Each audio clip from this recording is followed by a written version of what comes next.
Though gathering sizes had been greatly reduced, this past week, the governor of the state of Washington, as well as other states have done, issued a stay-at-home order. And to say the least, life has become quite interesting from the norm. We are living in very interesting times. The COVID-19, the coronavirus, is impacting health, it's impacting jobs, it's canceling scheduled events and impacting freedom to gather. One of the things that was posted on Facebook, and I had reposted, was a statement that social distancing is boring.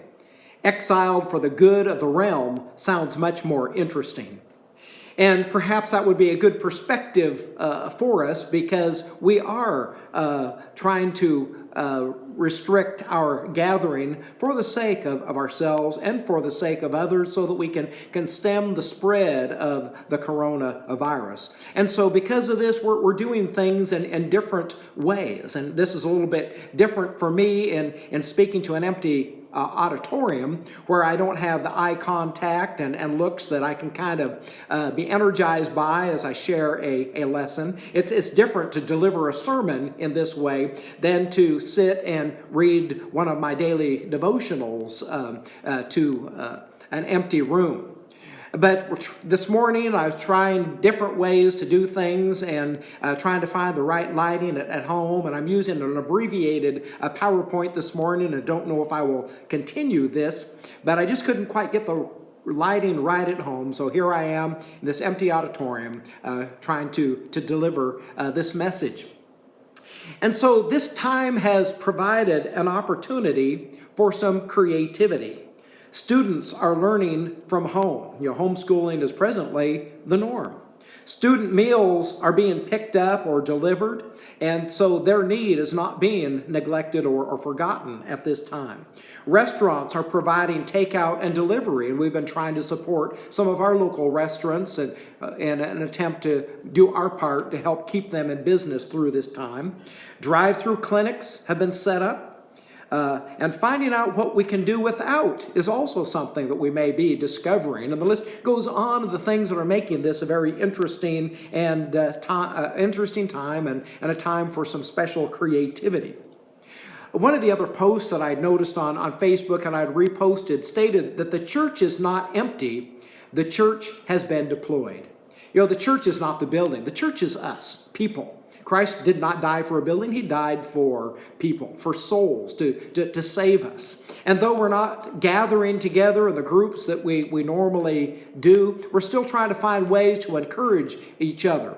And this is a time when we have been deployed into our communities to encourage and to reach out, and also for our faith to shine in ways that maybe it wouldn't otherwise, as we show that through this we are trusting in God. As we've noticed, store shelves going bare.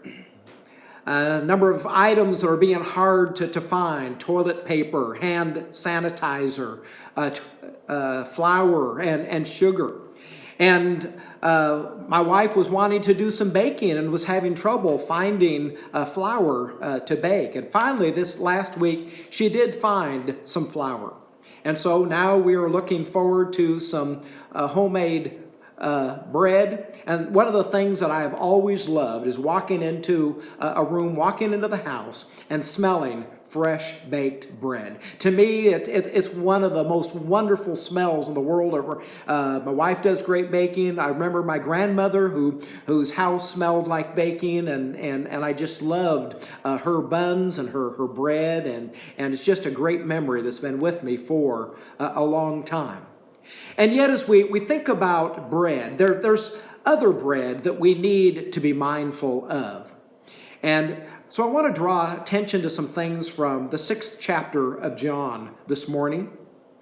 As I said, these are interesting times for us, but as Jesus walked the face of this earth, they were also interesting times for the people there who were looking toward a Messiah and beginning to wonder, could he be the Messiah? And others who were saying, no, it couldn't be the Messiah, and struggling with physical things and spiritual things, and trying to see things as they ought to be seen. But Jesus' popularity was growing, his following was growing, but for what were they following him? John chapter 6, verses 1 and 2 begins with this statement. After this, Jesus went away to the other side of the Sea of Galilee, which is the Sea of Tiberias. And a large crowd was following him because they saw the signs that he was doing on the sick. And so it was here that Jesus went up onto the mountainside. And it was here that John goes on and records the account of Jesus feeding the 5,000. John's account mentions the boy that Andrew goes to or is connected with and brings him to Jesus. And Jesus takes the lunch that this boy had and he divides it amongst the 5,000, and there's leftovers. And so here they are impressed. They see this sign. They had seen his signs. They had eaten the loaves. And so in verse 14, what we read here is, then when the crowd saw the sign that he had done, they said, "This is indeed the prophet who is to come into the world." They were fed. They saw this sign. They were amazed at what Jesus was able to do. And as we move to verse 15, what we see here is Jesus knows what's going on in their minds. And John's gospel is the only one that records this statement, but it says, "Perceiving then that they were about to come and take him by force and make him king, Jesus withdrew again to the mountain by himself." A king. A king who can feed us. That would be a great king, wouldn't it? One who could meet the physical needs of a nation. And Jesus would be king. Jesus is king, but not that kind of king. He's a king of a kingdom who has provided the greatest spiritual blessings that we would possibly have. But the people here were focusing on the physical. Jesus fed them. They were impressed with that. Let's make him a king.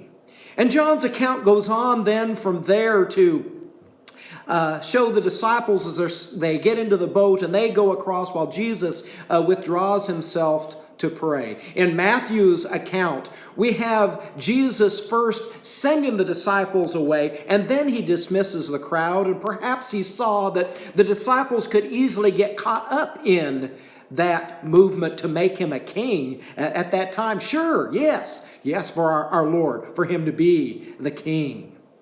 And so what we have is Jesus catches up with the disciples. He walks on the water, joins them, and then they get to the other side. We find that the crowd is continuing to follow after Jesus.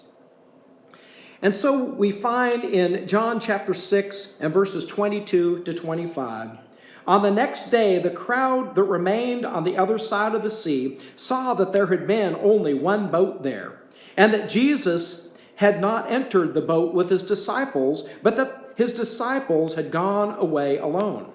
Other boats from Tiberias came near the place where they had eaten the bread after the Lord had given thanks. So when the crowd saw that Jesus was not there, nor his disciples, they themselves got into the boats and went to Capernaum seeking Jesus. And when they found him on the other side, they said to him, 'Rabbi, when did you come here?'" They were determined to follow Jesus. They caught up with him. They got into boats and went to where he was and wondered when he'd got there because they hadn't seen him depart. But they followed him. They caught up with him. But they had a focus that needed to be elevated. Jesus again knew why they were following.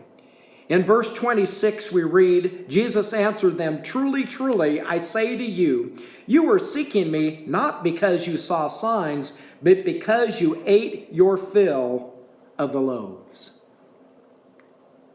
What has life become to us? Is it all about our belly, or is it about what we ought to believe in? This is what this group needed to come to grips with.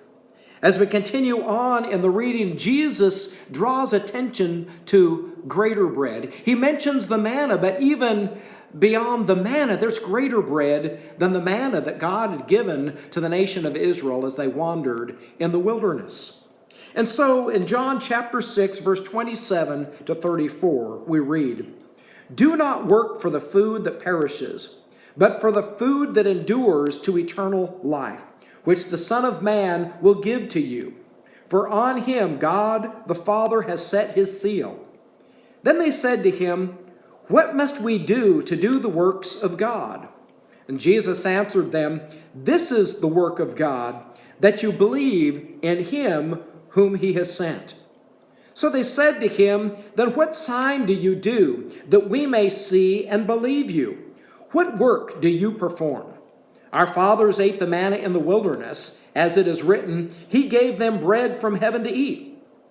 Jesus said to them, "Truly, truly, I say to you, it was not Moses who gave you the bread from heaven, but my Father gives you the true bread from heaven.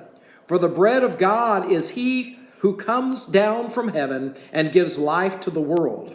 They said to him, "Sir, give us this bread always."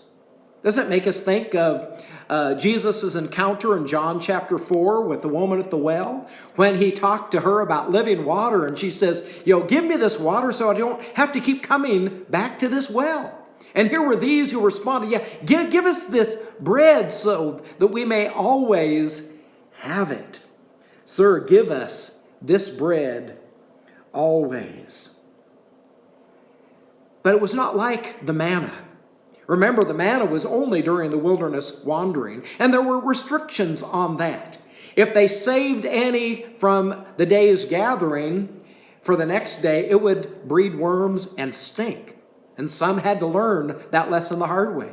And then also on the Sabbath, there was none that God provided during that time. And so the day before the Sabbath, they were supposed to gather enough for that day also. And as things began, there were some who, having had that experience with the worms and the stinking, decided they weren't going to pick up any for the next day, and went out on the Sabbath day and found out that there wasn't any to pick up. And then once entering into the promised land, that provision of God ceased. There was no more manna provided for them as they ate of the plenty of that land that God had led them into. Something greater than manna, and that is Jesus. Jesus is the true bread of life. Jesus is the ever-sustaining bread, as we see in John 6:35. Jesus said to them, "I am the bread of life. Whoever comes to me shall not hunger, and whoever believes in me shall never thirst." Jesus is true nourishment. Jesus is the one who brings true satisfaction. As God was the provider of the manna to his people in the wilderness, he was the provider of something even greater, and that was his Son, Jesus, the bread of life coming down from heaven. Jesus is living bread.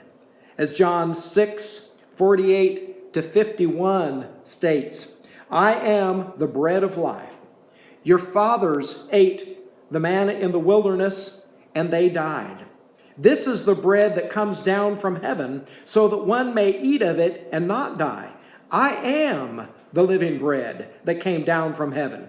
If anyone eats of this bread, he will live forever, and the bread that I will give for the life of the world is my flesh." Our body needs physical food, but we could have all the food in the world, and we would be ill-nourished if we did not have Jesus, the bread of life, in our daily diet. God is mindful of our physical needs, but he's even more mindful of our physical needs.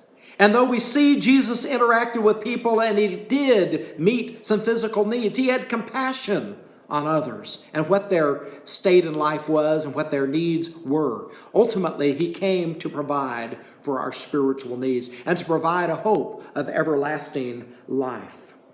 There may be shortages at this time of various products. However, there will never be a shortage of the bread of life, Jesus, and what he can bring for those who will accept him and believe in him and be united with him in baptism and rise into that new life as we have been called to do, and then continue to grow as Christians. The bread of life never becomes stale. Jesus is the true bread. He is the ever-sustaining bread. He is the living bread. And though we may wonder about some of the things that we will be experiencing in the next days and weeks, perhaps months, because of the coronavirus, let us be encouraged that Jesus remains the constant even in the midst of things that are changing in this life. In Hebrews chapter 13 and verse 8, the Hebrew writer wrote, Jesus Christ is the same yesterday and today and forever. As we look to Jesus, as we continue to trust in Jesus, we can look to him to sustain us through this time and to ultimately carry us on into the eternity that he has gone on to prepare. So may we each day live appreciating the abiding freshness of the Christ, the living bread, to sustain us and to carry us on into eternity.